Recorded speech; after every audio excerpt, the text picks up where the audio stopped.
From the creators who brought you RuPaul's Drag Race and $1 Million Listing, this is World of Wonder's Wow Report. Things that make us go wow.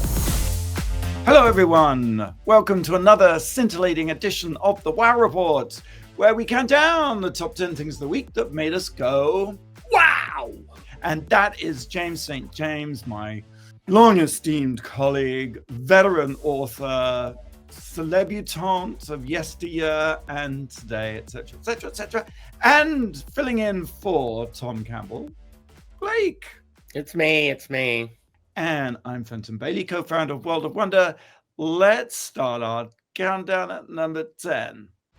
Number 10. So, Tuesday night, I went to see a press screening of Snow White. Oh, I'm so jealous. Why? Because someday my prince will come. It's Well, his favorite.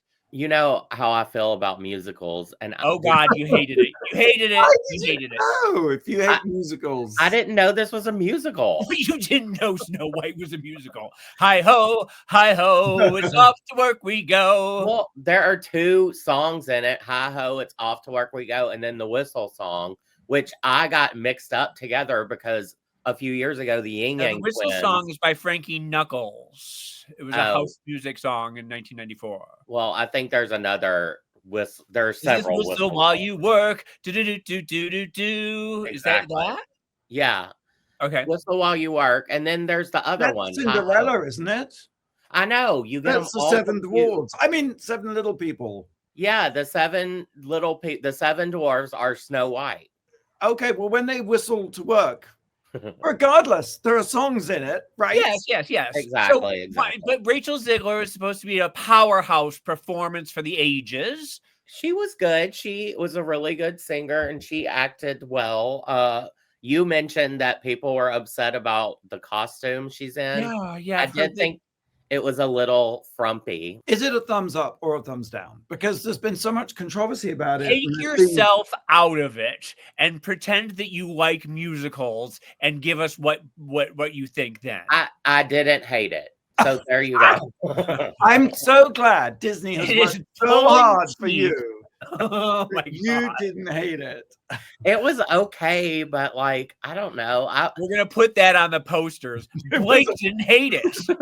No, it was okay. Blake Jacobs, the Wow Report. Well, and the Prince Charming, Jonathan, he was played by this guy named Andrew Burnap, and he didn't really do it for me. Well, I don't know. Do we the seven? I Just think like you us people are CGI'd. And what I've heard is that Peter Dinklage is the one who made the stink, saying that it was offensive to little people. Although the argument could also be that you're giving jobs to people who are might.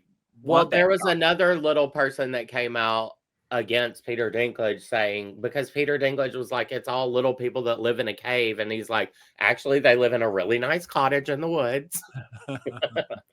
But then there is a little person like, okay, well, isn't Peter Dinklage in it? No, it's this other little person. His name is George. This is gonna get us canceled. Like I don't know about any of this. Like, what did your roommate think about it? Oh, well, we both hate musicals, so Stephen Horbell hates musicals. Stephen Horbell is made for musicals. I mean, he didn't love Have it. you just rubbed off on him? Is he afraid to tell you that he likes musicals because you have to live together? Well, and this is what I don't understand. Nobody really liked Amelia Perez, and it was a musical. So how did it get all those awards? It didn't get that many. No, and the one musical number that does work in it and stand out in it is El Mal, which is what she won the award for. What I said on this show 100 times, and you sent it to us, and we refused to watch it. I sent it to you, and you refused to watch. Oh my God! Don't get me started. Without the singing, I would totally see it again. I mean, I like the two songs, but And without the singing, it would just. It's like saying you saw The Brutalist, and if it just didn't have any pictures, if it was a podcast, you'd listen to Sound it. of music. If it didn't have any sounds of music in it, it would be fine. Right. Well, first of all, I would never see The Brutalist because it is 4 hours long. Yes, it's true. Yeah. Does it do one of those modern nutty things where the last 40 minutes is like something that's not in the original movie, and it's like a big action piece where the witches gets 20 feet, 40 feet tall, and they have to battle? Actually didn't do that, and I was kind of expecting, now that you mention it, I was kind of expecting something like that, like a Marvel DC thing where the last 40 minutes is just pow bang fireworks, or what happened in The Little Mermaid with Melissa. Yes, exactly. Yeah. No, it was actually pretty fast moving. So how were the songs? Were the songs modern? Can they be played on the radio, or are they 30s inspired? I wouldn't want to hear them on the radio. But. Oh my God. Wow. I mean, this is not a glowing review by any means. You're going to stop getting invited to these press reviews. Well, I was a +1 anyway, so you can't keep me away, honey. Well, okay, that's Snow White playing in theaters. See it or not. Anyway, okay, Snow White. Number 9, James. Number 9. Adolescence on Netflix, which is the #1 TV series in the world right now. People are going bananas for this. It is talk about your controversies. It's just 4 episodes long, and each episode packs a wallop. I tell you, it is amazing. It's the story of this angelic-looking 13-year-old boy who is accused of murdering a classmate, a girl in his class. Mm-hmm. And it's fascinating from a technical standpoint because each episode is one shot. And when I say it's one shot, it is truly one shot. It's not like the Janet Jackson video where she walks behind a pole and it's a shot. It is literally an hour and 10 minutes of the camera moving in and out. And in the second episode, what's amazing is that they're at a school and there are literally 1,000 kids that they are maneuvering around they do in that? and out of classes. And then at the very end, they said that they had to quickly put the camera on a drone, and then the drone goes up and gives us a whole view of the city. And how do they do that when it seems seamless? It's unbelievable. 2 questions. I guess how, we don't know, but like why? It does give it a really seamless feeling to it, and it makes you a little queasy a little bit, and you're supposed to feel a little queasy about everything that's going on. The first episode is he gets arrested and he goes into booking, and so you are literally with him every step of the way as he is booked for this crime and interviewed by the police officers and the child psychologist and this and that, and he's he's done the like everything he does is in the parents' reactions, and it's all this one take, and so you feel it's sort of claustrophobic, and at the same time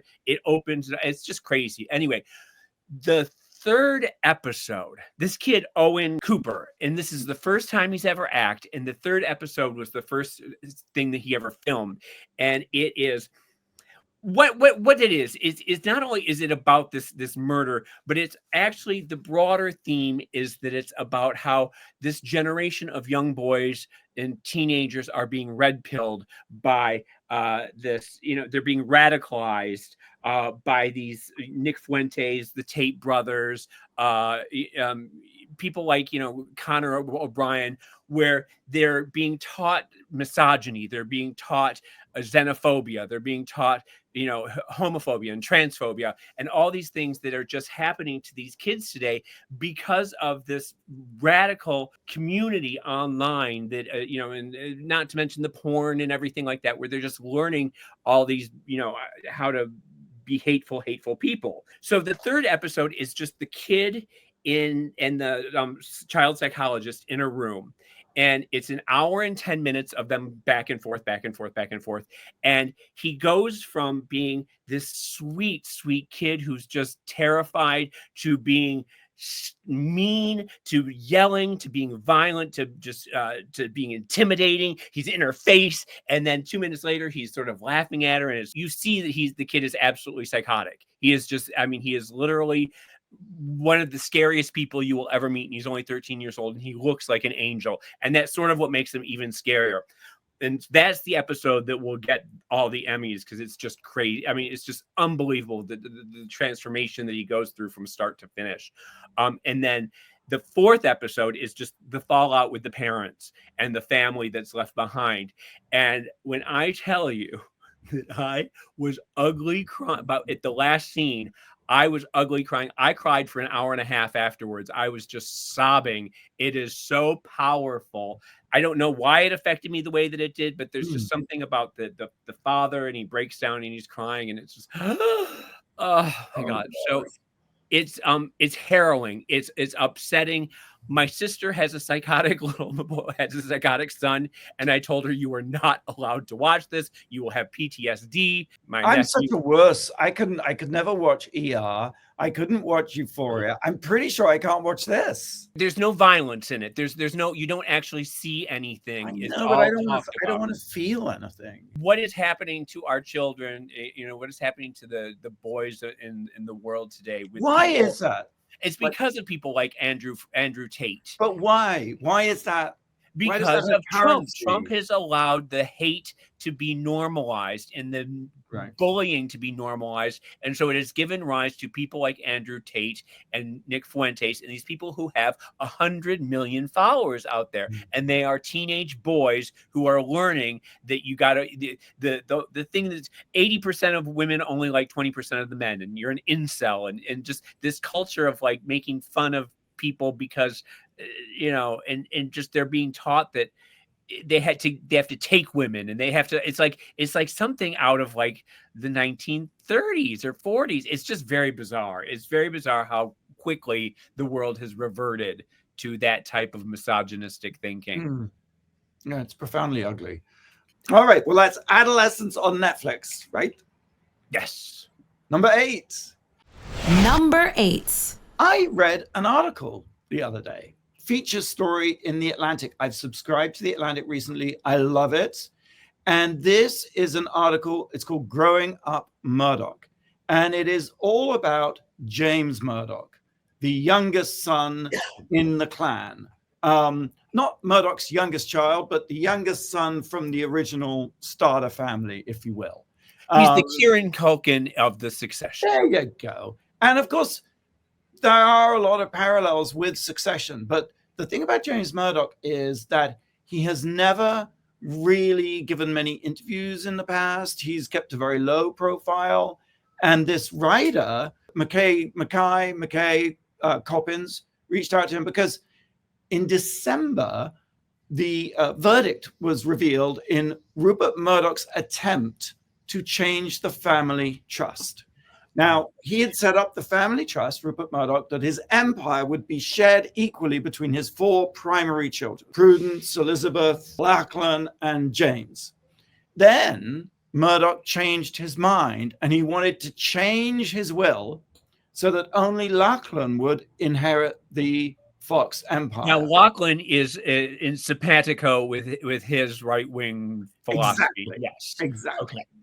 And it all ended in a big lawsuit because 3 of the kids said, but no, absolutely not. We're not going to just give up our share of the inheritance. No, they should not. And it was a big court case in Nevada, and the verdict came out at the end of last year. And the judge found that, no, Rupert Murdoch, you cannot change your irrevocable trust or amend it so that you can't do this. So that, I feel, is an episode that we have yet to see and is to be unfolded. But was there an actual breaking point with James, or was it? That's what this article is. Okay. Because James, after not speaking for many, many years, finally sat down with this writer, and it is a fascinating article. I really urge anyone to read it.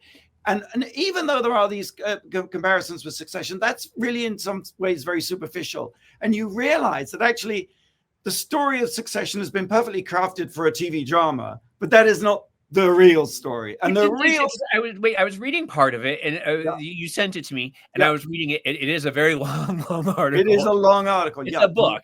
It is, but they were saying that they thought that there was someone in the family, like the lawyer or somebody, who was feeding storylines to Succession. Well, yes, there are similarities, but it's so profoundly different. This article is still worth reading. And it is heartbreaking in places, especially Rupert Murdoch has his son deposed, has James Murdoch deposed. Rupert Murdoch is there in the deposition in front of Rupert's lawyers. And the lawyer is saying things like, have you ever done anything successful on your own? Why were you too busy to say happy birthday to your father when he turned 90? Does it strike you that in your account, everything that goes wrong is always somebody else's fault? I mean, horrible questions. Wasn't Rupert sitting there texting questions? Yes, I was getting that. I'm so sorry. Rupert was sitting there. I read this part. And James is in this deposition. And deposition, I've been in a deposition. It's an extremely uncomfortable experience because the lawyer who's deposing you is trying to get you to lose your cool, is trying to get you to say something unguarded to catch you in a gotcha moment sort of thing. So James is looking at his father, who is occasionally on his phone. And then, oh my God, the penny drops.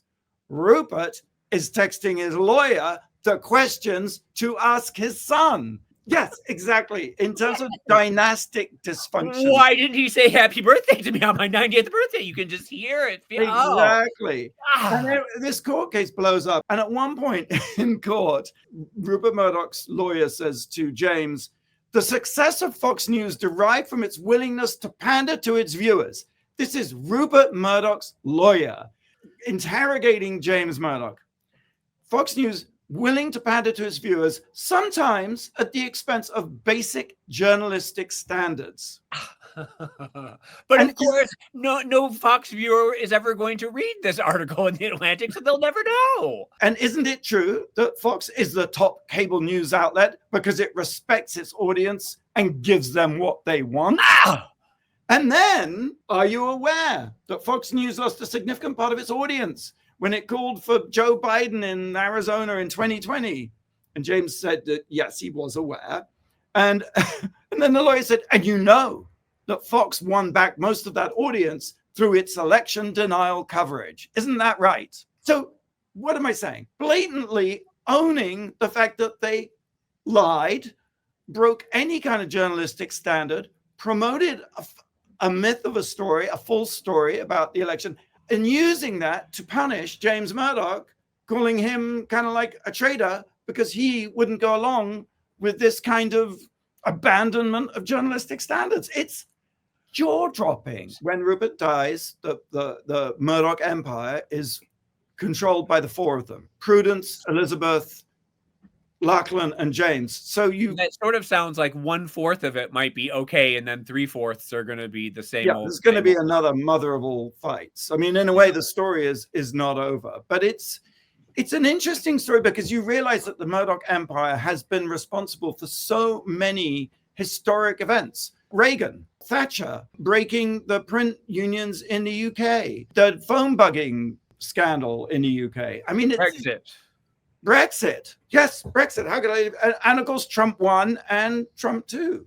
But once again, though, the problem is that we've known all of this. Mm-hmm. We knew it all before you said that, and it's never going to matter because the people that need to hear it are never going to hear it. Yeah, probably so. Probably so. But it is fascinating to be able to trace these world history events back to the tensions within a family. I don't know. In some ways, it is comforting to know that there is at least some cause and effect, however corrupt and dismal. Well, it's King Lear, isn't it? It is King Lear. Absolutely, it is King Lear. Yeah. And I do recommend this article almost over and above Succession because I think there's something fake about Succession. And this is, you just can tell that this is all real. Anyway, Blake's telling me to go to a break. Do you have a question? I do. What is the only country in the world named after a woman? Well, obviously, it's Lithuania. We'll have the answer right here after the break. I'm just joking, James. Here on the Wow Report on Radio Andy. You're listening to World of Wonders Wow Report. Things that make us go wow. Welcome back to the Wow Report. It's Fenton here with James, of course, and Blake sitting in for Tom. And I asked, what is the only country in the world named after a woman? Bolivia, named after Olivia B. No, it's Bolivia, but it's named after Olivia Newton-John. No, I'm just kidding. It's St. Lucia, the island nation of St. Lucia. Oh, well, there you go. I love Okay. that. How did you find that question? I heard it on TV or something. It was like House Hunters International or something. I love it. I love it. I love it. I get these trivia questions from everywhere. I was gonna say, I'm proud of you that at 1 o'clock in the morning, as you're in bed watching House Hunters, you are taking notes. I hear a trivia question and I'll literally email it to myself with the subject trivia. Yeah. Give that boy a raise. That is a life hack. Yeah. Good. We're counting down the top 10 things the week that made us go, wow. We've reached number 7. Number 7. Guess what I had this week? Molars were taken out. No, jury duty, even worse. Now, I have done jury duty before, and I do believe it's your civic duty and blah, blah, blah. And I actually enjoyed it last time. Last time I was in a criminal jury pool. This time I was in a civil jury pool, which I'm not really sure what the difference is. I think one is the state versus a person, and one is 2 individuals against each other. Yeah, I mean, it'd be more like divorces and litigation. But then you the whole jury doesn't have to agree in a civil case and blah, blah. Anyway, the burden of proof is much less. Yeah. Right. Yeah. So I really didn't want to be in this jury. I was You're like, no, it doesn't interest me. No. exactly. I was like, I'm really busy this like week. being invited to a press screening of Snow White. I've got Snow White to criticize. I was juror number 37. Like they read this list of everyone, and then in that order, it was the order of people. 1, 2, 3, 4, 5, and the first 14 were all in the jury. 12 jurors, 2 alternates. Through the course of the rest of the day, they picked over people, and then they were like, "Well, you have to come back tomorrow." So I'm like, "Are you serious?" Yes. I thought they would at least finish picking the jury by the end of the day. I had to go back, but by noon, I was dismissed. They said, "Look at that weirdo. Get him out." He seems like a bitch. Yeah, right. He's bitter about everything. Well, but literally the guy next to me, juror number 36, was the last person picked her an alternate. And then they were like, "May the jury please rise." And I was like, thank God. There was only 5 people, me and 4 other people, that didn't get picked for the jury. That is exactly what happened to me last time I did jury duty. And I just actually got a summons, but I was the last. If they hadn't settled, it would have been me next. And I was so enraged about the whole thing. It just, because you feel trapped. What really pissed me off, you feel trapped. And what really pissed me off is like, why the fudge do I have jury duty when the president doesn't even listen to the rules of the court? Yeah. Would it be a protest if I didn't show up? No, it'd be a criminal offense. Right. So you'd be in prison. Yeah, that was my thing. I was going to bring that up if I was interviewed. Throw mine away and pretend I never got it. Oh, well, good thing you said that on national radio. I'm just kidding. So, yeah, it was nothing like, I was hoping that I was the star of season 2 of Jury Duty, and this was all a hoax, set of a TV show set around me. But alas, it was not. The case I was on absolutely enraged me because an old man driving a car had hit the person who was suing the estate of the old man had died of old age, but he had hit this guy years ago, and the guy was fine, but the guy was suing for millions for his unanticipated, as yet to be revealed, potential medical problems as a result of this accident. It's a complete scam. Yeah. There's nothing wrong with him, but he wanted to have money because what if something developed as a result of being hit by this car driven by this old man in the future? I think. Yeah, they actually asked us in Jury Duty if you think that there are too many frivolous lawsuits filed. And I mean, I do feel like everyone has a right to file a lawsuit, but then there are people who abuse that right. So that's that. Welcome back, Blake. James, number 6. Number 6. Rosie O'Donnell has moved to Ireland. She says because of the Trump administration, and she wants to protect her family, and she's scared for herself, and she's scared for her well-being. Now, I was going to talk about this last week, and I'm glad that I didn't, because I have made a 180 on my feelings about this, and I want to sort of walk you through what my journey was here, because now for we're going to get a glimpse into the mind of James St. James. We are. We're yes.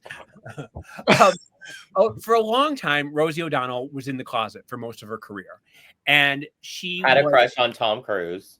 Had a crush on Tom Cruise. She thought it would ruin her career, and it probably would in the 80s and 90s. I mean, look at what happened to Ellen. She might have been okay, but for whatever reason, she chose to be in the closet, and she was dragged kicking and screaming out of the closet by people like Michael Musto, Michelangelo Signorelli, ACT UP, remember, who put posters all over Manhattan saying, "Come out, Rosie," blah, blah, blah. So she came out reluctantly, but to her credit, the minute she came out, she became a voice, a very loud voice, a passionate voice for the LGBTQ community. And also to her credit, she became very good friends with Michael Musto, which I think shows great character on her part. So she is, like it or not, one of the big voices of the community. Right. And right now, the LGBTQ community is under great attack by the Trump administration, by Trump and the Trump administration and the maggots out there. The anti-gay laws, the anti-drag laws, the anti-trans laws. It's a very dark time for our community. And my feeling was, you appointed yourself as a leader of the community. And now when we need you the most, when we need strong leaders, now is when you choose to leave and not fight. We need people to fight for us. We need allies. We need people who are going to do something. And I was very angry with her for choosing to leave at this moment in time. That was last week. This was last week. But over the course of the week, I was reading more and more about it. You educated yourself? I educated myself. Well, I thought. I sat down with myself and I did a little thinking. And from the time that she made fun of him on The View, when she made fun of Trump on The View, she has been his number one enemy for a long, long time. And this Trump 2.0 has no guardrails, and there's nobody to stop him from taking revenge. He's a vengeful man, and he can do what he wants right now.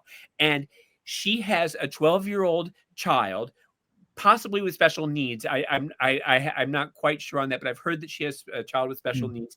And if she has the ability to get her and her family out, if she has the means and the money to do it, by God, get out and save yourself and save your child, because the potential for this man to take revenge on her, or for some crazy maggot, some MAGA person to come and throw something in her window and, stalk her, whatever. The danger is very real for Rosie, probably more than other people. 1,000% agree with you. It's hard to disagree with you in this moment. But also, what about the larger historical parallel with like 1939 and the Nazis? Should people leave? Because we know what happened to the people who in Nazi Germany who remained behind.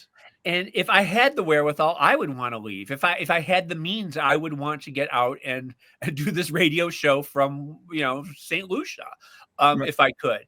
But I do think there is something noble or perhaps needed in people staying and doing the right fight. This is the fight of our lives. And there is something to be said for people who will be the voices and be the people. But by the same token, if you have kids and you're in imminent danger, get out. I don't know. I mean, I don't know what the answer is. I sort of think history rhymes, but it doesn't repeat. So I don't necessarily believe it will be a complete redo. There aren't going to be concentration camps with the gas chambers, but there is Guantanamo Bay, and there are places where people are being sent off that are terrible and are deadly, and people are disappearing. It is rhyming to a certain extent. Yes, absolutely. And we didn't know. I told like you are torn. I would love to leave, but I'm also like, I kind of want to fight, Yeah, but in 1939 to 1942, when people were leaving and everything like that, we still didn't know the extent of how bad things were. But that's what I mean is, Yeah, how and I bad don't know will that things we get? will know the extent of Trump until after he's gone, and then I mean, And who you knows what won't know really how could bad be. it's going to get until it's too late to leave. Yes, exactly. So, it's just life. Number 5. Number 5. I want to talk to you about a scary idea because it kind of follows on from this, James. TESCREAList thinking. TESCREAL. Blake and I went on Wikipedia to try and figure this out, and we have no idea what the hell it is. We were going to let you explain it. I thought James was going to come to the 5 rescue. years old. And I could just nod and say, yes, James, that's exactly right. Yes, yes. Okay, it stands for transhumanism, extropianism, singularitarianism, cosmism, and that's as far as we got. Rationalism, effective altruism, and long-term ism. But all the isms aside, the idea of it basically is the ends justifies the means. And the ends is basically a technocratic state. And the whole idea is that because ultimately the human race is threatening itself with extinction, we need to look to these technocrats to accelerate as fast as possible your AI and your automation to live in a TESCREAList state. And that, yes, people will suffer, and no, it's not democratic. And it sounds Trumpian to me. Oh, it is. It sounds like Stephen Miller is what it sounds like. No, James, it's horrendous. And there's a fascinating article about it in the Scientific American, which says, these technocrats, what they're trying to do is inspired by science fiction books. Elon Musk colonizing Mars, and Jeff Bezos wanting to build these giant orbital habitats, and Peter Thiel wanting these seasteading cities, and Zuckerberg with his metaverse. And fine, okay, so you have a dream and you have a vision, but if a science fiction novel, and probably a dystopian one at that, is your master plan, how's that? What could possibly go wrong? I mean, other than absolutely everything. And it does seem as if, what Elon Musk is trying to do with the Doge is basically rip out government by people and replace it with AI and computer systems. Like, wants to put his computer systems into the air traffic control. His self-driving cars don't even self-drive. Why? I mean, it's a very scary idea. It sounds like dumb people trying to use big words. I tell you what, let's go to a break. Blake. I have a question. Well, first of all, I was looking through pop culture on today, what happened March 21st. Did you know it's Rosie O'Donnell's birthday? Wow. Oh, ding dong. Happy birthday, Rosie. We love you. Well, it was also the day of the Who Shot JR famous episode of Dallas. I love that. So my question is, who shot JR? Well, we'll have the answer right here on the Wow Report after the break. You're listening to World of Wonders Wow Report. Things that make us go wow. Welcome back to the Wow Report. Fenton here with James and Blake. And I need an answer to an age-old question. Who shot JR, James? What was the Mary Crosby character? I can't remember her name. What was it? She was Pamela Ewing. Sue Ellen. There was a Sue Ellen. It was his mistress, Kristen Shepherd. Yeah, Kristen. Yeah. It wasn't just a dream, or was that Bobby? No, that was when Bobby, Victoria went into the shower and Bobby was there, and the whole season had been a dream. A dream, I see. Because he had died, but then they killed him off, and then the next season they brought him back, and it was all. All right, moving on. Number 4. Number 4. I just wanted to take a second and say, F you, Kim K. Talk about not reading the room. Exactly. What did she do? What did she do? She posted this whole Skims campaign with a Tesla. I thought it was for a magazine shoot for Wonder Magazine. Or maybe it's for a magazine shoot. Wonder Magazine. Who cares? She did a magazine shoot where she was all hugged up on a Tesla robot on top of a Tesla Cybertruck.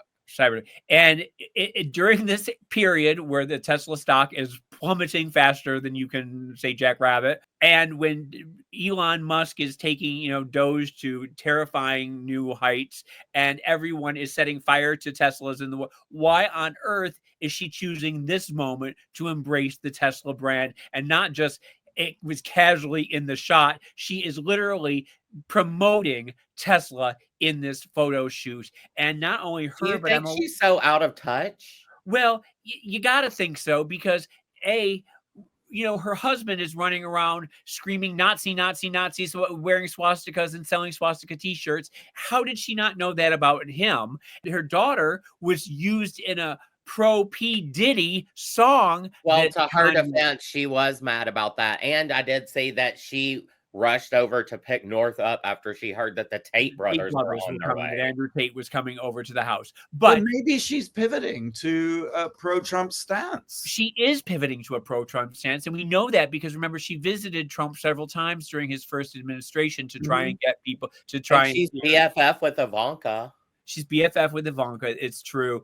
And the fact that she can't read the room, that Tesla, it might not be the right time to be doing this with Tesla. And I can't believe that Kanye overnight became the psycho that he is now.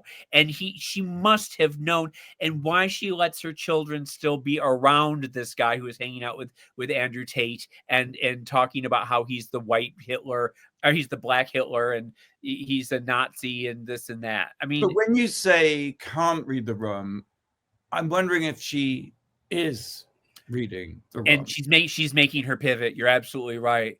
The fashion community, if you recall, in the first administration, was not dressing Melania. They made a choice that there would be not the only people who did were Dolce and Gabbana, who are crazed nutballs anyway. But this time around, Carolina Herrera, Oscar de la Renta, everyone is dressing her, and that seems to be a pivot in the fashion community that is accepting this. So it seems to me that there are lots of people pivoting, and we've got to keep our eye on a lot of people bending the knee. Yeah. People, unexpected people too. So, well, I guess you realize a lot of people covertly that you always thought were definitely never Trumpers, actually kind of closetly kind of liking it. I was worried about you for a while with your swastika, but What? Oh, thank you. Well, I mean, it was a really cool car, Not the swastika is the one I see as well. I guess they're all swastikas. I was just joking. Anyway. Well, Blake's been on the side. I may cut this out, but a little gripe about the Real Housewives of Beverly Hills, since we're on radio, Andy. Sutton and Jennifer Tilly. Love Jennifer Tilly. Oh, she's hysterical. Sutton is okay, but they are always like, oh, I got this from my best friends, Dolce & Gabbana. Oh, I just got back from the Dolce & Gabbana private show, and it makes me want to puke every time. That's all. All right. Number 3. White Lotus, of course. Oh my God. And we know that each episode is going to get crazier from here on out, but I don't see how, because this last episode was the craziest episode of the entire series, when we had the two brothers, Lachlan and Saxon, kissing, and we knew it was coming, and yet it was just as nutty as you can imagine. And of course, people online freaking out over it. But I mean, it's a storyline. They're actors. They aren't really brothers. The kid who plays Lachlan is 21. Patrick Schwarzenegger is 31. They're adults. But we can be titillated by it. I can be turned on by it. I haven't seen the episode, but I always felt, even from the beginning of this setup, that they full brothers or half brothers? We haven't figured that out yet. We don't know. Okay. It still might be coming. But in this episode, they do kiss, and it's on a dare. But Lachlan really goes in for it, and Patrick Schwarzenegger is a little shocked. But that isn't even the craziest part of the episode, because did you go back and rewatch it, Blake? Yeah. Okay, so Sam Rockwell makes a cameo out of the blue, and he is with Walton Goggins, and they're in Bangkok at a restaurant. And he starts telling this story about how he moved to Bangkok. It's this monologue that he gives. It's like a 5-10 minute monologue. It's just, it goes on, and he's talking about how he when he first moved there, he was doing lots of drugs, and he was just fucking Asian girls, hundreds of them, by the thousands of them. He was screwing them. And then at a certain point, he realizes that he wanted to be the Asian girl and see what it was like to get screwed by him. So he started dressing up in drag and hiring, going on Grindr and getting guys who looked like him to come and rail him. And he's telling this story, and Walton Goggins is just like, his eyes keep getting wider and wider, and he's trying very hard to be a supportive friend. And he's saying, and it's become this instant meme. You've seen it everywhere, of Walter Goggins with this expression. And it's what a great friend, because your friend is telling you this crazy story. And then he starts saying that he hundreds and hundreds of men came and screwed him, and hundreds just railed him. He kept saying, I was railed by multiple men coming a night, and then I would have women come and watch as these men were railing me. And he's telling this story, and it all makes perfect sense as you're listening to him tell the story, because Sam Rockwell is really selling this. And it's just one of those things that only Mike White could ever come up with, this monologue. And people are saying that it's instant Emmy Award winning. It's like it's like one of the craziest things that has ever been on television. It is jaw dropping. And when you see the vitriol aimed at this show on X afterwards from really? They are just furious how this show is disgusting. These people are a bit of a theme this episode, but I thought I saw a tweet by one of Musk's exes, the mother of X, in fact. Grimes? Yes. Who was saying something about a pegging video? Yes. Yeah. There's allegedly a pegging video that Grimes recorded of her pegging Elon Musk, and he's terrified it'll be released. I don't know. What does that have to do with anything about the White Lotus? Well, he loves to get pegged. I mean, I don't know. Yeah, he loves to get fucked by men. Well, so do I. But I mean, that's not. What does that have to do? Well. No, you talk about the X reaction, and people are just disgusted. Yeah, it made him think of Elon getting pegged, James. Anyway, but the other part of White Lotus, there was another scene with the three girls, and they're all, the three best friends. Oh yes. And the one, Michelle Monaghan has been telling Carrie Coons to go with the Russian guy, the Russian masseuse. For the whole season, she's been trying to get them hooked up together. Well, in this episode, she hooks up with the Russian masseuse, and it's like, you are just the worst friend ever. It's one of those drop dead moments where it's amazing that you can reveal everything that happens, and yet you still want to watch it, right? Well, I mean, I'm like, I didn't do a good job. I didn't do a good enough job of any of those three stories. When you watch them all, you are going to be seriously shocked. All right, I can't wait to watch it. Number two. Confession. I popped my Waymo cherry.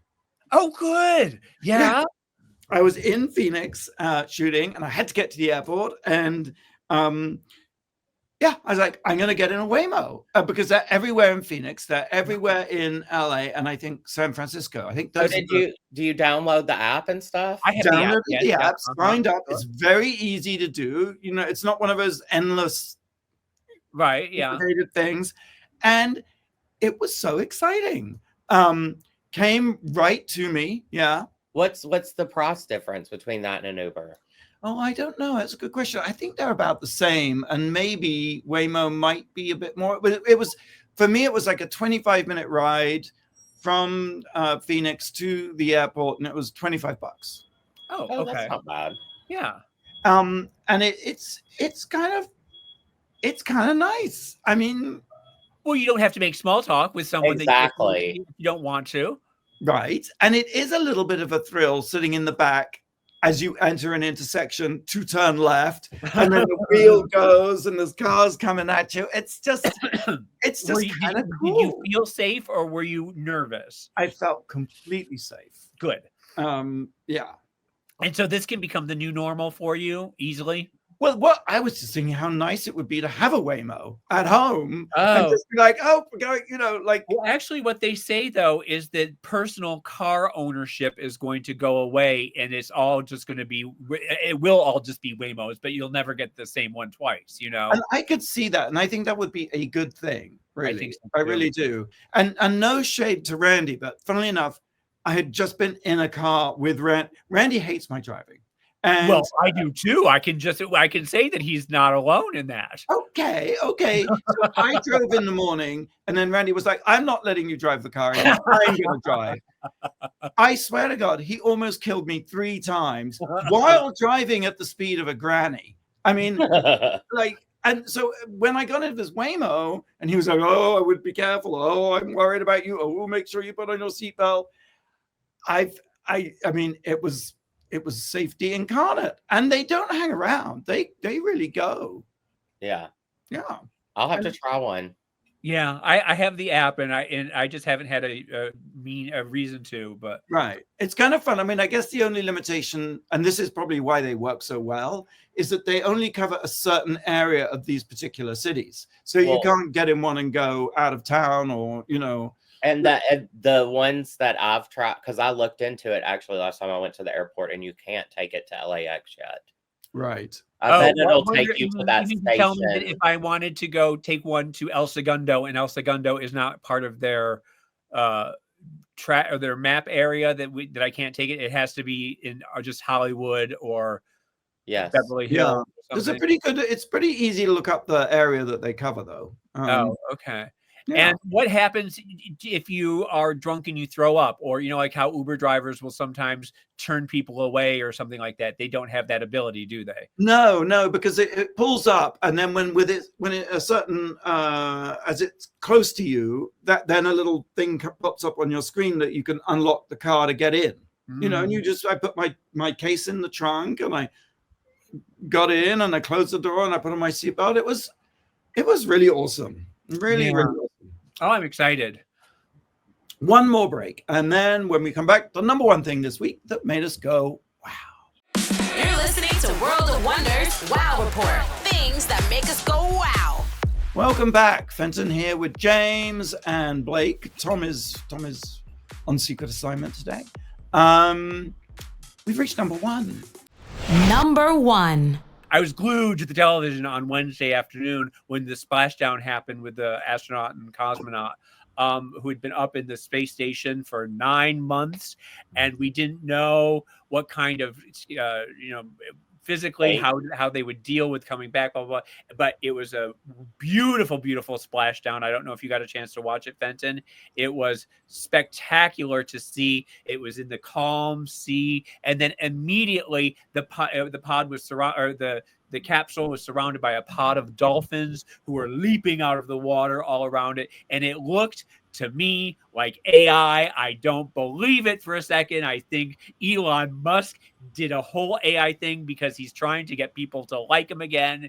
And Blake. Well, where did it land? Do you know? It landed in the Gulf of America. Oh, well. Of course, right off the shores of Tallahassee. And interestingly, they were saying they had other astronauts on talking about their past experiences, and they talked about how, you know, even if you're up there for 8 days, when you come back, it feels like you're an 800-pound gorilla. It feels like you're filled with cement, and it's hard to lift your hands and your muscle coordination, and your inner ear is all fucked up, and you know all these things. And this woman who had been up there for 9 months, like they were saying, like she might not even be able to move. And when they opened the hatch door, they brought stretchers for everyone, and they put everyone on stretchers, but they all managed to wave their hands and wave to the camera and everything. And but they talked about the psychological effect on the woman who had been up there, and she thought she was going for 9 days, and it ended up being sick 9 months or whatever. You know what I mean? But all in all, the whole thing was done, and it was done in a way that was so cinematic. It looked like it was, James Cameron was filming, and it was, beautiful, beautiful day. And the ocean looked fake. It looked like, the whole thing, I'm just convinced, was fake. So you think in reality they burnt to a cinder a long time ago? And... Yes, I think they're still up there, frankly. Or they never went in the first place. I think the whole thing was started 9 months ago to give Elon a good story to boost his image and to boost SpaceX's image, because, as much as we laugh about SpaceX blowing up on, with the minute they did do a good job of getting them down. So, wow. Well, that Gulf of Mexico has also been called the Gulf of SpaceX debris. Yes. Yeah. Well, that's all we got time for. Thanks for listening. Thank you, James. Thank you, Blake. Same time, same place next week. Until then, go out and do something that makes the world go wow.